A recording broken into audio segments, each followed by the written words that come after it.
আজকে যাচ্ছি মেসিনার একটা পাহাড়ে এবং প্রচুর গাছপালা, পাথরের পাহাড়, বিশাল বিশাল পাহাড়। ওই পাহাড় গেড়ে ওই পাহাড়ের ভিতরে যাব এবং আমার যে বাসা, এই বাসা থেকে প্রায় 10 কিলো প্রথমে বাসে যাব, তারপরে হাঁটাপথ শুরু হবে। হাঁটাপথ প্রায় 5 কিলোর মতো এই পথটা হাঁটবো এবং আপনাদেরকে পুরো জার্নিটা আজকে দেখাবো। এবং ইতালির যে পাথরের পাহাড়, এটা ডিফারেন্ট, এটা আমি বাংলাদেশে দেখিনি। এখন বাসে আছি, পাহাড়ের গোড়াতে যাব, তারপরে ওখান থেকে উঠা শুরু করব। আমরা এখন পাহাড়ের গোড়াতে, একবারে বাস নিয়ে আসছে, পাহাড়ের গোড়াতে নামছি। এখন আস্তে আস্তে পাহাড়ের দিকে যাব। পাহাড়ের ফাঁকে ফাঁকে প্রচুর রোড আছে, ওই রোডটা ধরে আমরা যাব। দেখেন আমাদের চারপাশে পাহাড়, এই পাশে পাহাড়, এই পাশটা দেখেন বিশাল পাহাড়। এখন উপরে উঠবো, হাঁটতেছি এখনো পাহাড় গেরাসি পথে এবং দুই পাশে প্রচুর কিছু কাম্পাইনা মানে এলো ফার্মঘর বা এখানে কৃষিকাজ হয়, ওইরকম ফার্মঘর। আমরা হাঁটতেছি এই পথ ধরে, সামনে পাহাড়, মেসি পাহাড়। পাহাড়ের পথ ধরে হাঁটা সবসময় একটু টাফ জিনিস। হ্যাঁ, প্রচুর গাছ দেখছেন। এখানে ছোট একটা কোম্পানি না, যে এখানে মানে এগ্রিকালচার ফার্ম, পানি টানি আছে, বিদ্যুৎ আছে। দূরের থেকে দেখাইছিলাম। একবারে আমি এখন গোড়ায়, এই পাশে সুন্দর একটা বাসা আছে পাহাড়ের উপরে। দেখেন এই হলো রোড হালকা পাকা পাথর দিয়ে বানানো।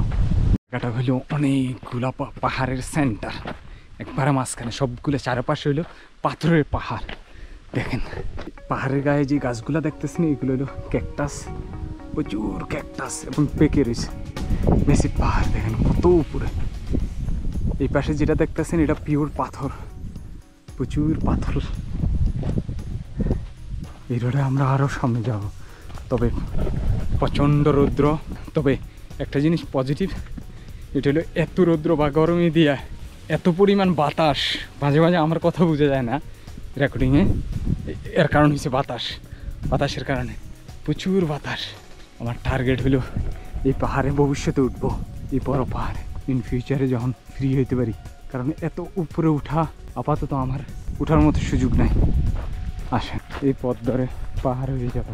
কিছুক্ষণ পর পর আপনি নিজে সারপ্রাইজ হবেন যে একটার পর একটা বড় পাহাড় আপনার সামনে এসে চলে আসবে। এই পাহাড়টাতে প্রচুর ক্যাকটাস জন্ম নিয়েছে, প্রচুর কুকুর। এখানে দেখেন পাহাড়ি জনপদ। এই যে এই বাসাগুলো দেখেন, কয়শো বছর আগের বাড়ি, কিন্তু কেউ এখন আর বসবাস করে না। ওই যে উপরে অলিভ গাছ আছে, এই পাশেও একই সিচুয়েশন, উপরেও বাড়ি, কেউ বসবাস করে না। অনেক পুরাতন, আমাদের দেশের বেরেন্ডা বলি না, বেরেন্ডা বাজ, এই হলো বেরেন্ডা গাছ। চিনছেন কিনা আপনারা কমেন্টে জানাবেন আপনাদেরকে কেমন লাগতেছে আমাদের আজকের এই পাহাড়ি পথের হাঁটা এবং পাহাড় এবং ইতালিয়ান জঙ্গল দেখা। নিচে কমেন্ট সেকশনে জানাবেন। এই পাহাড়টা পুরাই মাথার উপরে উঠে রয়েছে মনে হয়, এবং এর সাথেই ইলেকট্রিক লাইন।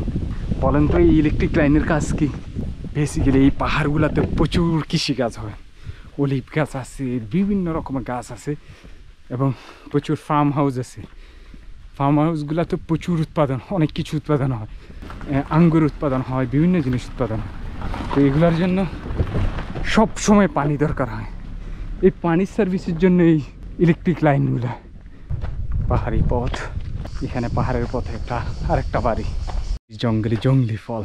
এটা বেরি, ওয়ান টাইপ অফ বেরি, একরকম বেরি। দেখেন প্রচুর পাইকে রয়েছে।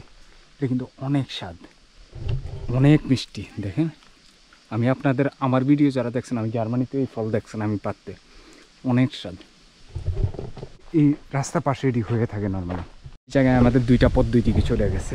আমি দুইটার মধ্যে আমি সর্বশেষ যেটা দেখেন আমি ওই পথ ধরে হাঁটবো এবং আমরা সোজা চলে যাব পাহাড়ের দিকে। পাহাড়ের উপর আওয়াজ শুনছেন? এটা হলো গরু। পাহাড়ের উপরে গলায় ঘন্টা লাগাই দিয়া গরু ছেড়ে দেওয়া হয়েছে, সারা পাহাড় ঘুরবে, খাবে। এটার সাথে আর অনেকগুলো গরু আছে এখানে। এখন হাঁটতে হাঁটতে পাহাড়ের উপরে উঠে গেছি, পুরো শরীর থেকে মনে হয় যেন কলের পানি বের হচ্ছে। পানি খাচ্ছি, প্রায় 4 লিটারের মতো পানি নিয়ে আসছে। আসেন আর একটু হাঁটি দেখা যাক। ধরেন 1 কিলো শুধু খারাপ পথে হাঁটতেছি, এখানেও ইলেকট্রিসিটি আছে, চিন্তা করতে পারেন দেশ কতটুকু বড় লোক হলে এটা সম্ভব।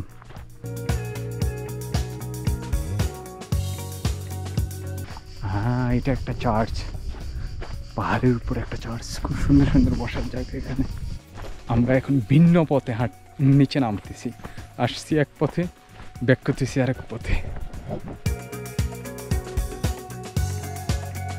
সবাইকে বিদায় জানাচ্ছি, দেখা হবে অন্য ভিডিওতে।